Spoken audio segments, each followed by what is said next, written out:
Olá, turma. Sejam bem-vindos a mais uma aula, nossa oitava aula de Biologia, a última dessa sessão, tá, em que a gente vai completar o círculo, né, a gama de conteúdos para fechar a primeira unidade. Assim que a gente fechar, tá, então faremos um conjunto de atividades, tá, que eu vou explicar para vocês nos grupos das turmas, no grupo de WhatsApp, para que a gente complete a nossa primeira etapa e aí inicie um novo ciclo, tá? Continuando ainda com conteúdo de genética, mas tentando fechar o mais breve possível. Certo? Então, a gente falou a respeito de alguns conceitos básicos de genética numa das aulas anteriores. A gente falou a respeito da importância e dos tipos, a importância de Mendel para o desenvolvimento da genética, né, considerado o pai da genética. Analisamos a sua primeira lei, tá? A segunda lei a gente vai verificar depois, a primeira lei de Mendel, tá? O experimento dele, assim como também alguns casos de probabilidade, como é que a gente define, analisamos como é que se forma ou se monta um heredograma, uma genealogia, qual é a importância dela, tá? É extremamente importante para facilitar a nossa compreensão de alguns problemas que envolve transmissão de características genéticas, características dos indivíduos, características hereditárias. E aí a gente chegou nas probabilidades e as variações da primeira lei de Mendel. A primeira lei de Mendel, que trabalha com um par de genes só, um par de fator, em que a proporção genotípica na segunda geração, na filiação, na geração F2, é de 3:1, a proporção fenotípica é de 3:1, 3 dominantes para 1 recessivo, e a genotípica é de 1:2:1. Um homozigoto dominante, 2 heterozigotos e um homozigoto recessivo. E aí, então, a gente avaliou a ausência de dominância, na qual os dois alelos ou interagem ao mesmo tempo, os dois alelos se expressam no heterozigoto, ou que o heterozigoto ele tem uma expressão intermediária, uma expressão intermediária em relação à nossa a característica do dominante e a característica do recessivo. Seria algo semelhante a uma herança quantitativa, né? Dependendo da quantidade de alelos dominantes, você vai ter um aumento ou diminuição na expressão do fenótipo. Um outro caso relacionado com variação da primeira lei de Mendel é a questão do gene letal. A presença de um alelo que ou impede o desenvolvimento embrionário, ou o indivíduo, quando nasce, ele morre logo após o seu nascimento ou antes do processo de amadurecimento sexual ao qual ele está embutido. Então, a gente avaliou isso aqui e fica faltando um caso para fechar essa etapa, que é o de alelos múltiplos. Vocês vão encontrar direitinho, vocês têm um livro, então vão acompanhando junto com o livro. Eu mando material assim que finalizar a sequência de aulas, para que vocês acompanhem e aí vão surgindo dúvidas ou retirando algumas dúvidas. Então, esse conjunto, né, ou esse grupo de alelos múltiplos, a gente nota que, na verdade, são genes, tá, em que ou um alelo dominante ou um alelo recessivo, ele sofre algum tipo de mudança, de alteração, e essa alteração vai fazer com que cada gene expresse um tipo de fenótipo distinto, ou uma variação, uma mutação do dominante ou uma mutação do recessivo, mas que em conjunto eles vão interferir e vão expressando fenótipos diferentes um do outro. Tá? A gente não vai ter mais a ação de dois pares, um dominante e um recessivo, um produz, outro não faz. A gente pode ter 3 ou mais alelos para um mesmo locus. O normal é um par de cromossomos, né, que a gente chama de cromossomos homólogos, ter apenas um tipo de gene ou 2 tipos de gene para o mesmo local, ou seja, o mesmo local do cromossomo, ou seja, eles são alelos. Em algumas situações, o mesmo local pode ter 2 tipos de alelos ou 3 tipos de alelo frequentando, mas, claro, lembrando, o indivíduo só pode apresentar 2 alelos para o mesmo conjunto genético, ou seja, ele só pode apresentar um par de genes. Só que esse par de genes pode se combinar de 2, 3 formas diferentes, porque não existem só 2 alelos, tá, para poderem ser posicionados nesses locais do cromossomo. Existem 2 ou mais. Então, o alelo múltiplo ocorre quando há 2 ou mais tipos de alelos para um mesmo locus, ou seja, para um mesmo local do cromossomo. Cada indivíduo, claro, não pode ter mais do que 2. Por quê? Porque tem que respeitar a primeira lei de Mendel. O que diz a primeira lei de Mendel? Cada característica ela é definida por um par de fatores. Certo, gente? É definida por um par de fatores, por um par de genes. Então, se eu disser para você que tem 3 alelos naquele local, estou dizendo que está errado, porque estou desrespeitando a primeira lei. A primeira lei é clara, há um par de fator. Então, por mais que tenham 3, 4, 5 tipos de genes, o indivíduo só vai apresentar 2, como a gente vai ver na tabela a seguir, que vai expressar e demonstrar para vocês os alelos relacionados com o tipo de pelo em coelhos. Claro, se há 2 ou mais alelos, desculpe, mais de 2 alelos, cada alelo ele vai ter a interferência na definição de um tipo de fenótipo. Então, no mínimo, são 3 tipos de fenótipos que vão acontecer quando tem mais de 2 tipos de alelos presentes para aquele mesmo locus. Os alelos múltiplos são originados a partir de mutações num dos alelos, ou em ambos, ou seja, ou aconteceu a mutação no alelo que era o dominante, e a partir daí, então, ele se tornou uma outra capacidade de produzir um outro tipo de proteína, ou uma mutação a partir de um recessivo, que passou a produzir um certo tipo de proteína. Certo? Então, é sempre mutações de 2 alelos originais que vão formar 3 ou mais tipos de gene, e aí eles vão definir características distintas. Então, o exemplo da cor de coelho seria isso. Ó. Existem 4 fenótipos para coloração de pelo em coelho. O agouti, que é aquele mais marrom. O chinchila, certo? Desculpa, aquele mais acinzentado, aquele mais negro. O chinchila, que vai estar com aquele aspecto mais marrom. O himalaio, que é aquele que tem branco com manchas pretas. E o albino, que é o todo branco. Observe que existem 4 tipos de genes aqui. Um gene C maiúsculo, tá vendo? Eu estou dizendo que esse aqui é o dominante em relação a todos os outros. Existe um gene C, eu coloquei aqui um C minúsculo para dizer que ele já não é mais dominante. Tá? Ele é um recessivo, mas não só o único recessivo, porque todos os outros vão sendo nessa ordem. Dominante sobre esse, dominante sobre esse e dominante sobre o A, lá embaixo, que eu representei como CA. Então, eu tenho 4 alelos e a ordem de dominância é exatamente essa.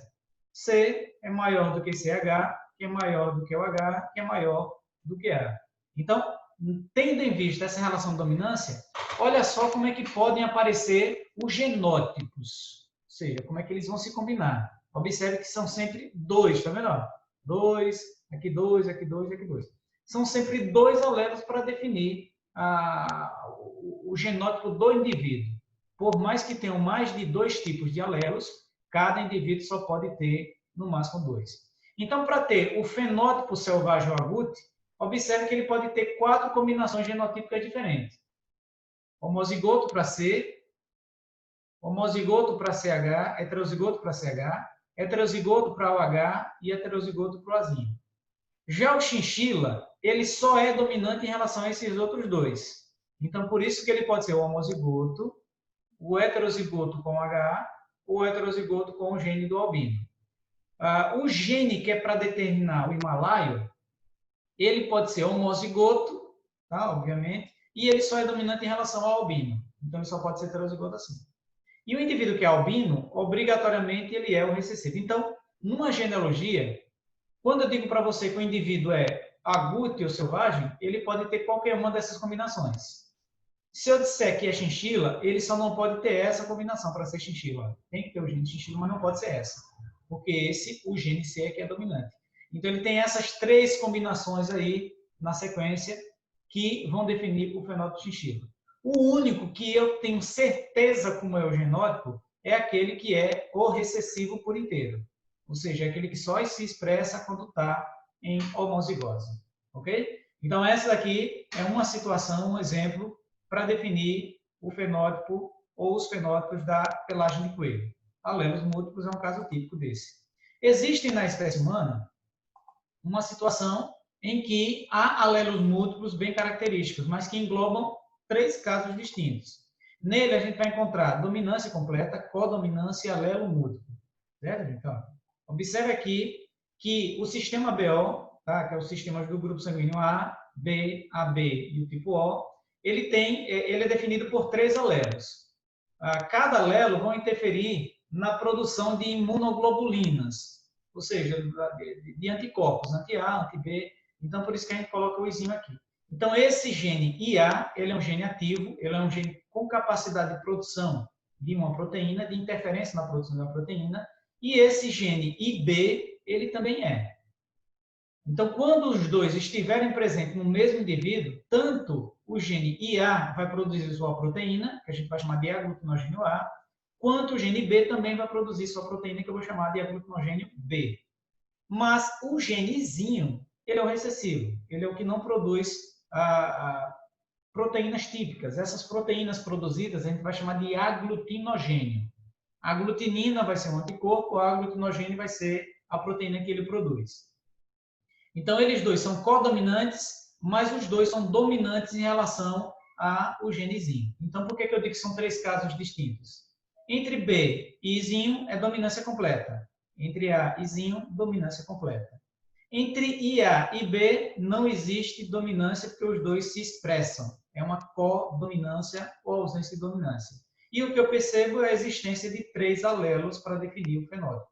Então, alelo múltiplo. Por isso que a gente inclui 3 casos aqui e é um assunto bem interessante. Existe um outro tipo de sistema sanguíneo que a gente chama de fator RH. Tá? Porque quando a gente fala dos grupos sanguíneos, tem assim, grupo A positivo, A negativo, B positivo, B negativo, O positivo, O negativo, AB positivo e o AB negativo. Então, o que define essa questão do negativo e positivo é o fator RH. Se tiver a proteína fator RH, ele é positivo. Se não tiver essa proteína na superfície da hemácia, ele vai ser considerado o fator negativo ou tipo sanguíneo negativo. Existe um outro sistema, não tão importante quanto os 2 primeiros, para a maioria dos casos de definição dos grupos sanguíneos, que é o sistema MN. É uma codominância, certo? Mas como o assunto a gente está trabalhando basicamente o alelo múltiplo, o que vai ser mais chamativo para esse tópico vai ser o sistema ABO. Então, o genótipo dos indivíduos para definir o tipo sanguíneo do sistema MN é bastante simples. O fator RH é dominância completa. Indivíduos positivos são dominantes, indivíduos negativos são recessivos. O gene R dominante, ele é o produtor da proteína. Então, ele pode atuar em homozigose ou em heterozigose.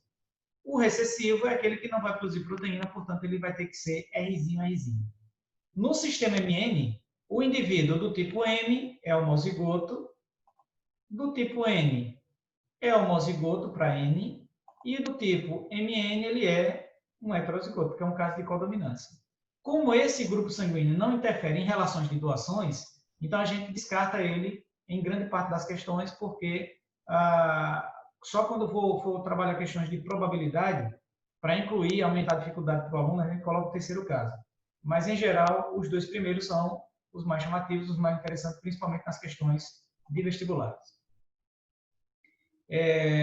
O que a gente tem aqui, então? O sistema ABO. O que é que identifica, na verdade, o que é esse sistema ABO?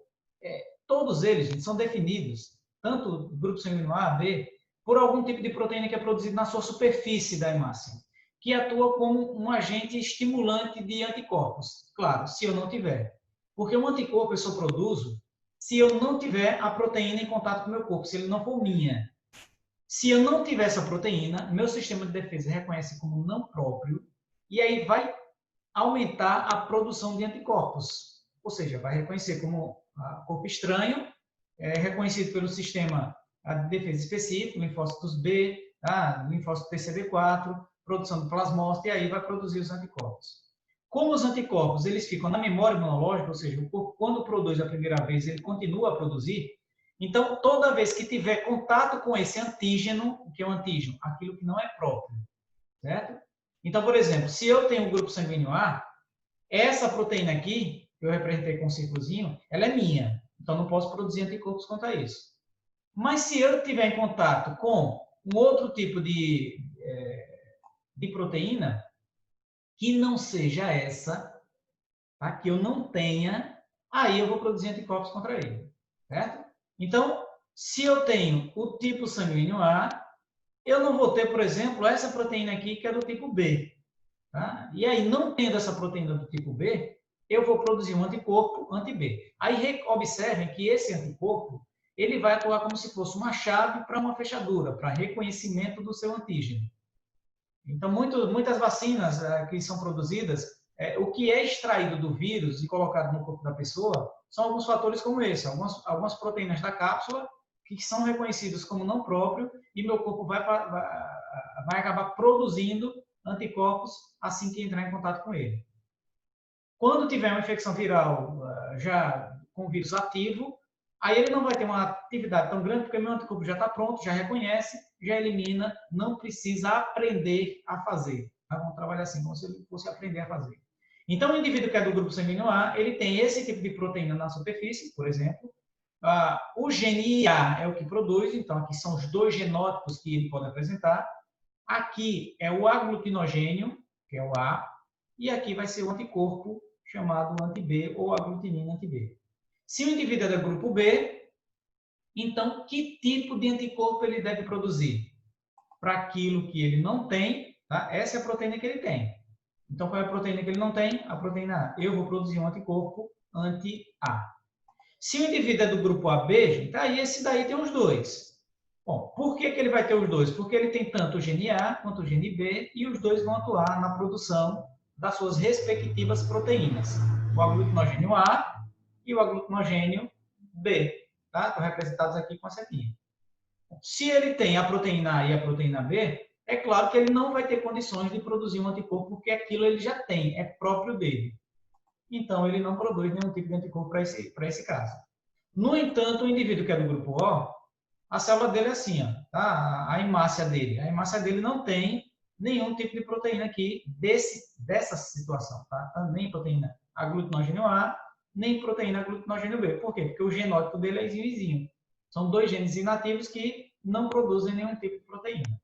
Como consequência, ele não tem os aglutinogênios e aí vai ter que produzir anticorpo contra os dois.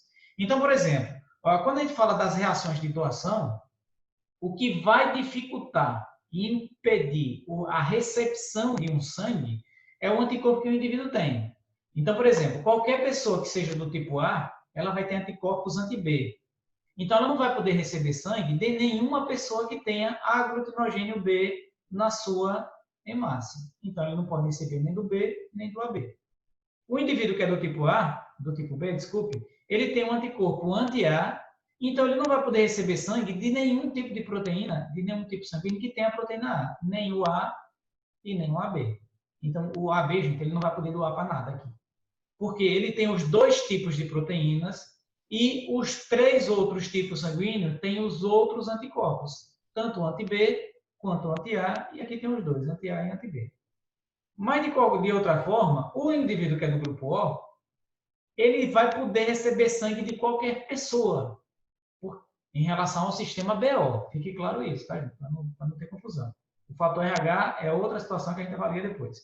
Então, como ele não tem nenhum anticorpo, ele vai poder receber em doses pequenas, não pode ser uma dose muito grande, em doses pequenas a qualquer tipo sanguíneo. Ele é o receptor universal. O tipo O não pode receber de outro tipo a não ser O. Por quê? Porque os outros todos têm proteínas. E ele tem as duas formas de anticorpos. Porém, apesar dele não poder receber, mas ele vai poder doar, porque não tem como ele estimular nenhum tipo de reação, já que ele não tem nenhuma proteína na sua superfície. Certo? Então, esse é o quadro que talvez torne a capacidade de compreensão de vocês bem melhor, porque fica demonstrado aqui o esquema das proteínas na sua superfície para facilitar a sua interpretação. Então, o que a gente tem de interessante aqui para o sistema ABO, vou colocar aqui para não atrapalhar, é isso daqui que a gente está tentando colocar. As hemácias de cada um dos indivíduos vai ser trabalhada assim. O indivíduo que é do tipo A, ele tem a proteína A na sua superfície e o anticorpo anti-B, aqui o genótipo. O indivíduo que é do tipo B, ele tem a proteína B e o anticorpo que ele vai produzir é o anti-A. O genótipo dele está aqui embaixo. O indivíduo que é do grupo AB, ele é o heterozigoto, então ele produz as duas proteínas e aí, como consequência, ele não vai ter possibilidade de produzir nenhum tipo de anticorpo. O indivíduo que é do tipo O, tá aqui o O, tá vendo? Ele não tem nenhuma proteína, nem A nem B, mas aí ele vai passar a produzir os anticorpos anti-A e o anticorpo anti-B, certo, gente? Então, essa é a interpretação que eu quero que vocês entendam, não é para decorar, é para compreender como é que a gente distribui essa combinação genética junto com os anticorpos e antígenos. Se eu tenho um antígeno, não produzo o mesmo tipo de anticorpo. Eu produzo para aquilo que eu não tenho. Se eu sou do A, produzo anti-B. Se eu sou do B, produzo anti-A. Se eu sou do O, como eu não tenho nenhuma, produzo as duas. Se eu sou do tipo AB, tenho as duas, não produzo nenhum tipo de anticorpo. Certo? O fator RH, ele de certa forma, interessante porque vai interferir também nas relações de doação. É um caso de dominância completa, em que o gene R contém informação para produzir o agronucleogênio fator RH, também na superfície da membrana externa da hemácia. Esse fator RH ele também se comporta como antígeno e, portanto, a ausência dele vai estimular a produção de anticorpos. Só que no caso dos grupos sanguíneos do sistema BO, é uma coisa natural a gente produzir, porque bactérias intestinais acabam produzindo os antígenos, que entram em contato com o nosso corpo e a gente passa a produzir automaticamente.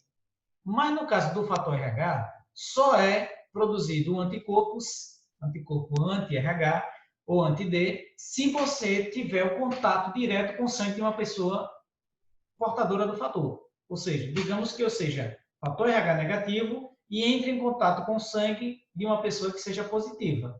Aí eu vou passar a produzir o anticorpo anti-RH.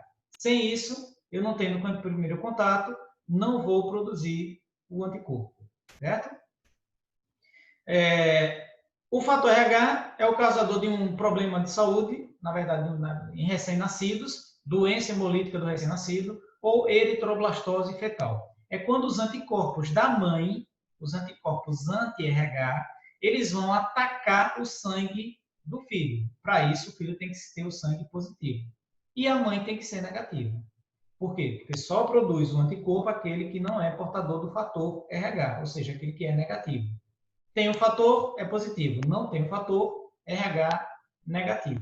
Então, digamos, eu sou positivo, a esposa, fator RH negativo, a criança que foi gerada, fator RH positivo, entrou em contato com a mãe, estimulou a produção de anticorpos da mãe. Mas esses anticorpos não vão agir ainda no corpo do filho, porque ele ainda não foi produzido em quantidade suficiente, só se teve algum distúrbio durante a gravidez. Mas se não tiver, nasceu, entrou em contato o sangue dos dois, e aí ela já está cheia de anticorpos anti-RH. Quando tiver uma segunda criança, e essa segunda criança coincidir em ser positiva também, os anticorpos prontos da mãe já vão agir diretamente no sangue do filho, produzindo uma reação que a gente chama de aglutinação. É quando os anticorpos vão grudando na célula, juntando as células em um ponto só, não é coagulação, tá, gente? É aglutinação. Coagulação é outro um fator com produção de fibras, e aí são as células se juntando em pontos específicos, deixando o sangue só a água, e as células ficando próximas e sofrendo a reação de defesa pela presença dos fagócitos e dos linfócitos ou glóbulos brancos de englobamento. Essa questão dos grupos sanguíneos, então, é mais ou menos isso. Você tem aqui o genótipo dominante, Rzão, Rzinho. Aqui o recessivo. Aqui você tem o grupo ou o tipo sanguíneo positivo e negativo. Quem é positivo possui o fator RH, que é uma proteína na superfície da hemácia. Quem não tem, tá? Esse fator é o negativo. Se eu sou portador do fator RH, não produzo anticorpos. Mas se eu não tenho, aí eu vou produzir o anti-RH ou anti-D. Certo? Também é uma tabelinha interessante que vocês recordem. As condições para a eritrobastose fetal seria obrigatoriamente essa, não tem outra possibilidade, tem que ser essa. Tem que ter a mulher negativa, o pai positivo, porque só assim é que o filho poderia ser positivo, porque existe uma dominância aqui. Tem que ter uma criança, um primeiro contato com um fator positivo, para que o segundo descendente, que também seja positivo, ele sofra ação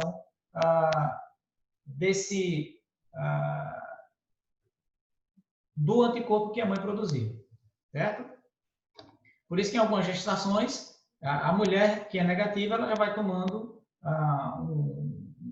um soro anti-RH para que ela não produza os anticorpos, certo, gente? Qual é a função do soro? A função do soro é agir sobre algo que você entrou em contato, mas que seu corpo não vai produzir os anticorpos. Então, você sempre teria que tomar. Então, para evitar que ela produza, é colocado no corpo dela os anticorpos anti-RH para que ela não tenha capacidade de produzir e não ataque o sangue da criança. Aqui é a demonstração, só uma demonstração de como isso daí poderia acontecer. Certo, gente? O contato da criança positiva com a mãe que é negativa, ela vai produzir os anticorpos, então, no segundo contato, aí os anticorpos vão passar para o sangue da criança e vão provocando a coagulação, ela vai sofrer uma anemia, tá? Vai ficar meio roxinha, e se não tiver cuidado, ela morre por parada circulatória completa. Certo? Então, por isso que tem que ser tratado com prevenção. Feita a prevenção, não fez, mas tem tratamento para evitar que ela sofra um distúrbio mais grave. Bom, aqui é só um quadro, tá? Assim que eu passar os slides, vocês vão identificar. É um quadro só para a gente definir a distribuição percentual, né? Qual é o grupo sanguíneo mais abundante, qual é o mais raro. Se vocês observarem, o grupo O positivo, ele está sempre no percentual, junto com o A positivo maior. Os grupos B, AB, e O negativo, A negativo, B negativo e B negativo, todos eles têm um percentual bem pequeno. Então, quando a gente faz como aqui no Brasil, né? Observa, 36, 34, 8, 2,5. Então, são percentuais pequenos. O mais raro, perceba que na população humana, na população brasileira, é o tipo AB negativo. Ele é o menos comum de acontecer na nossa população.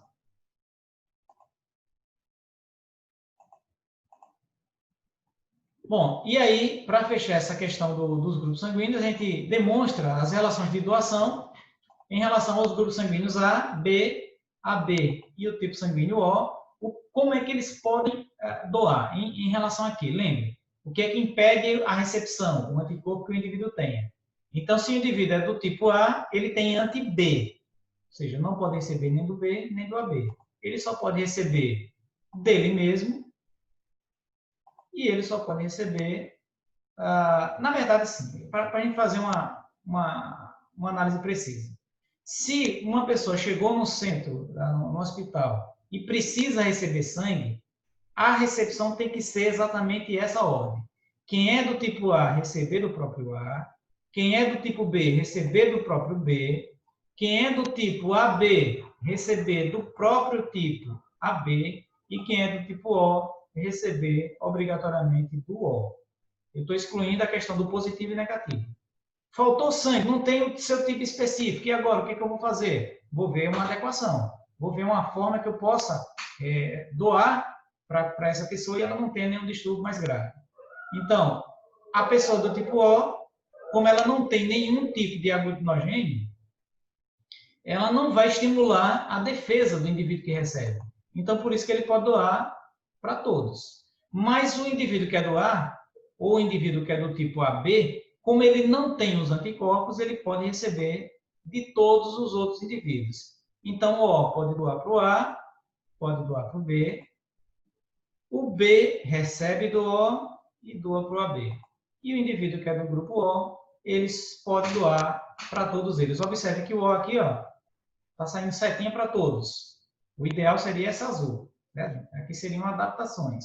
Então, o tipo O, ele pode doar para todos, o tipo AB pode receber de todos. Então, por isso que a gente diz que o O é o doador universal e o AB é o receptor universal. Se eu for englobar os dois sistemas, ABO e fator RH, o AB positivo é aquele que seria o receptor universal e o O negativo é aquele que seria o doador universal. Lembrando que o O negativo, ele tem todos os três tipos de anticorpos, anti-A, anti-B e anti-RH. Tendo os três, ele não pode receber de nenhum outro, a não ser do próprio O negativo. Então, por isso que nos hemoses, tá, nos centros de armazenamento de sangue, eles pedem muito o tipo O, porque esse, se faltar, não tem como adaptar. Tem que ser o próprio tipo sanguíneo O. Então, AB, receptor universal, porque não contém aglutininas ou anticorpos. O O, doador universal, porque não contém aglutinogênios, não contém proteínas na superfície da hemácia.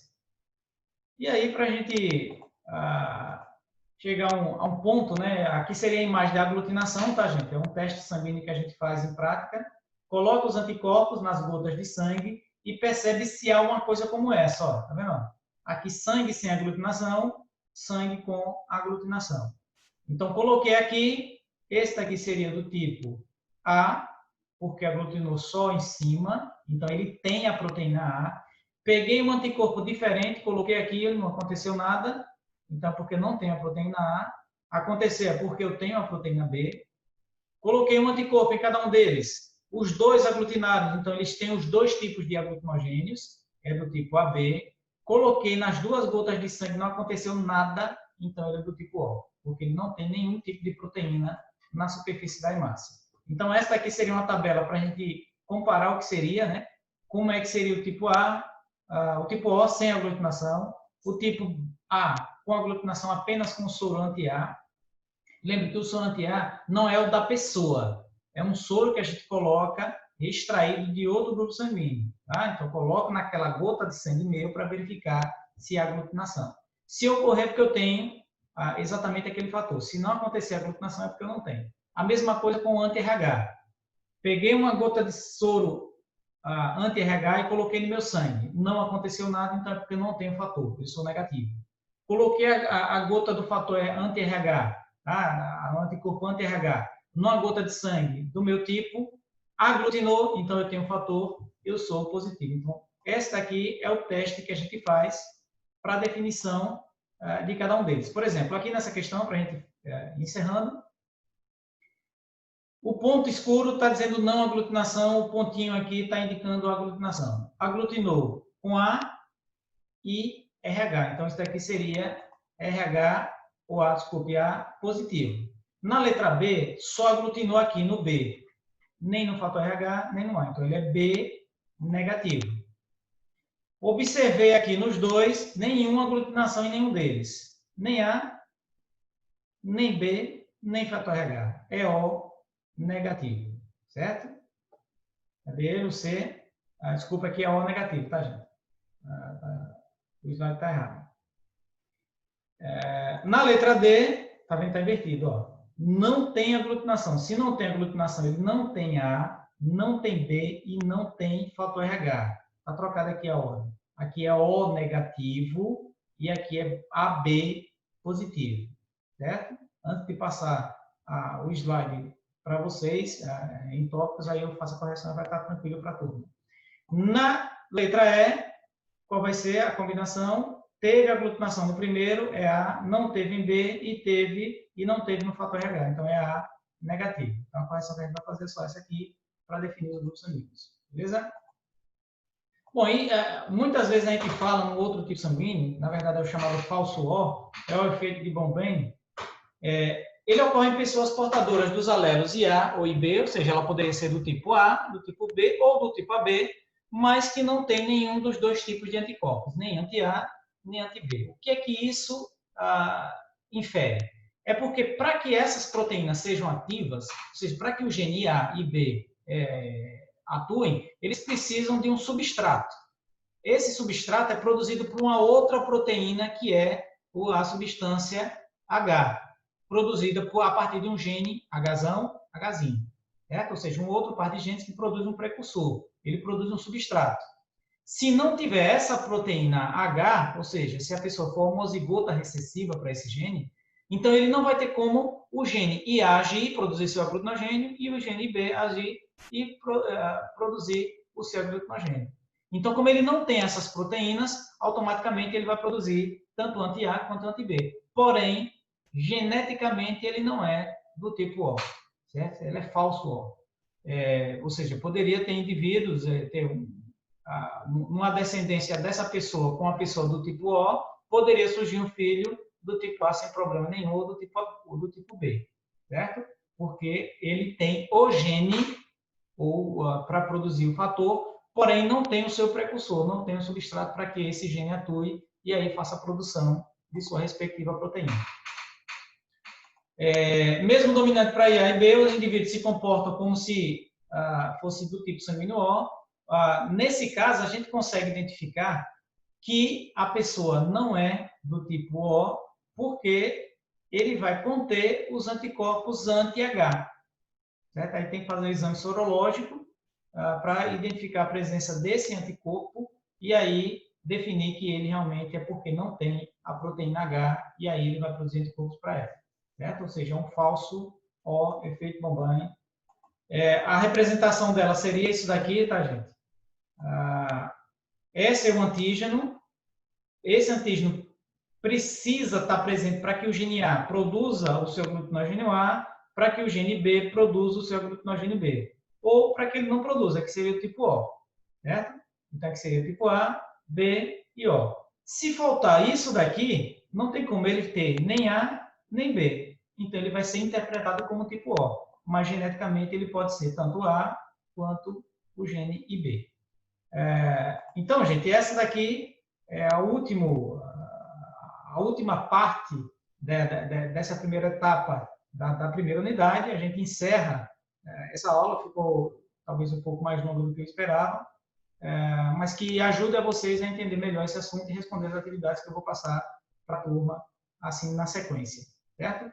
Então, valeu, gente. Agradeço a paciência de vocês. Tchau. Bom final de semana e até a próxima aula. Valeu!